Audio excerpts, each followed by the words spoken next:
Thank you, Madam Speaker. Please to yield 3 minutes to the gentleman from Louisiana on the leadership team in the House, a great defender for life, Mike Johnson. The gentleman's recognized. Thank the gentlelady for leading and for all of your courageous leadership on this important issue. Madam Speaker, I've got to say we've been stunned here in the last hour of this debate by a lot of what we've heard, not the least of which is when one of our Democrat colleagues actually exclaimed on this floor in the last hour, quote, "Thank God abortion is still legal." I just sat here and said, wow, thank God. Thank God for what? That innocent unborn children can still be killed in many states? Thank God.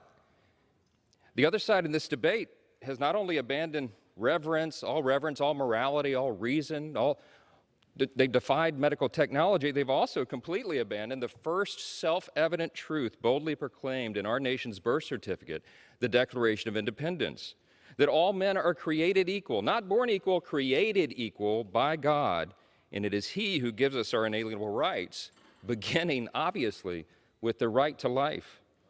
Please, I mean, seriously, please don't come on this floor and thank our Creator for your zeal to terminate the innocent lives that He has created. God have mercy on us.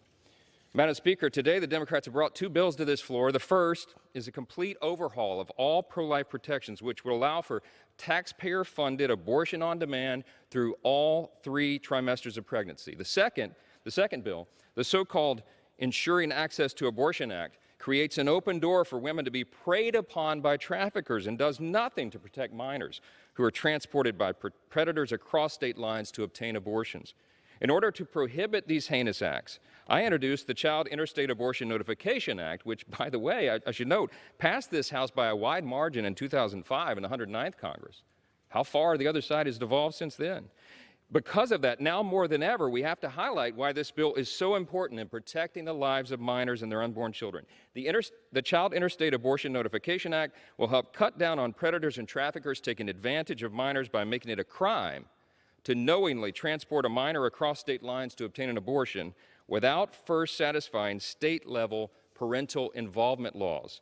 It's simple. A parent should be involved in the life of their child, and state laws should never be circumvented to benefit those seeking to take advantage of minors. When a state says a guardian or parent should be notified that their minor is seeking an abortion, that law ought to be respected and followed.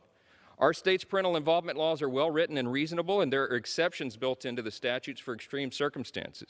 We also know that forced coercion to abort an unborn child is real, and it must be addressed. Predators, traffickers, and their accomplices must be held accountable for the damage they've done to minors.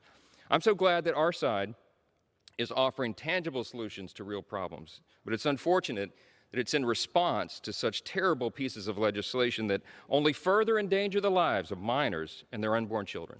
I urge opposition to the other side's callous and barbaric agenda and their bill, and I support our motion to recommit. Madam Speaker, I ask unanimous consent to include the text of the amendment in the record immediately prior to the vote on the motion to recommit. Without objection.